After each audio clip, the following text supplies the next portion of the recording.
السلام علیکم ورحمۃ اللہ وبرکاتہ۔ اعوذ باللہ من الشیطان الرجیم، بسم اللہ الرحمن الرحیم، رب زدنی علما۔ آج ہم اقلاب کا قاعدہ لیتے ہیں۔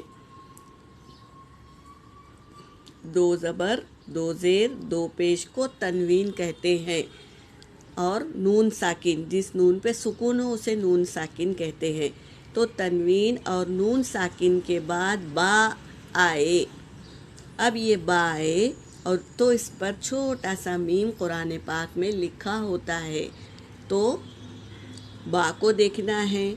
اس کے بعد ہم کو تنوین اور نون ساکن کی آواز کو چینج کرنے کو اقلاب کہتے ہیں۔ اقلاب کسے کہتے ہیں؟ تبدیل کرنا، یعنی نون ساکن اور تنوین کی آواز کو میم میں تبدیل کرنا، اسے اقلاب کہتے ہیں۔ ہم کو آیتوں میں اس طرح سے چھوٹا سا میم لکھا ہوا ملے گا، تو ہم کو کیا کرنا ہے؟ تنوین اور نون ساکن کی آواز کو اس میم سے بدل کے پڑھنا ہے۔ اب ہم آیت نمبر سورہ بقرہ آیت نمبر 181 میں دیکھتے ہیں مثال کس طرح چھوٹا میم لکھا ہوتا ہے۔ دیکھو یہاں پر ف من ہے نا، لیکن ہم کو نون نہیں پڑھنا ہے بہنوں۔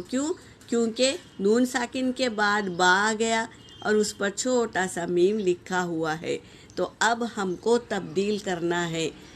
ف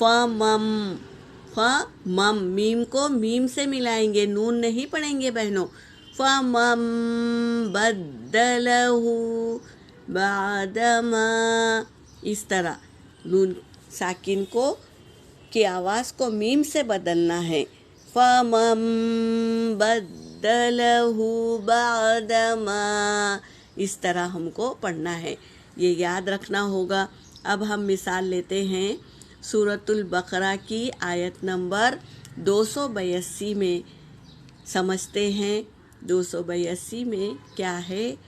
فَإِنَّهُ فُسُوقٌ، یہاں تنوین آیا، اس کے بعد با ہے اور اس پر چھوٹا سا میم ہے، تو یہاں پر تنوین کی آواز کو میم سے بدلنا ہے۔ فَإِنَّهُ فُسُوقٌ بِكُمْ، اس طرح بدل کے ہم کو پڑھنا ہے میری بہنوں۔ مثال لیتے ہیں قرآن کی آیت میں کس طرح ہم پڑھیں گے۔ اب یہاں پر دیکھو چھوٹا میم ہے، یہ ہے نون ساکن، اس کے بعد با آیا ہے اور اس پر چھوٹا میم لکھا ہوا ہے، قرآن میں لکھا ہوا ہوتا ہے، تو ہم اس کو کیا ہے؟ تنوین کی آواز کو میم سے بدلنا ہے۔ کیسے پڑھیں گے؟ الذین ینقضون عہد اللہ من بعد میثاقہ، میم پڑھیں گے، من نہیں میری بہنوں، چھوٹے میم سے بدلیں گے نون ساکن کی آواز کو۔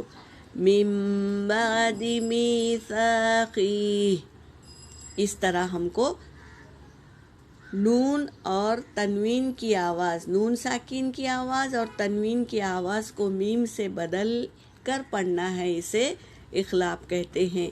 یہاں پر میرا سبق ہو گیا۔ وآخر دعوانا ان الحمد للہ رب العالمین۔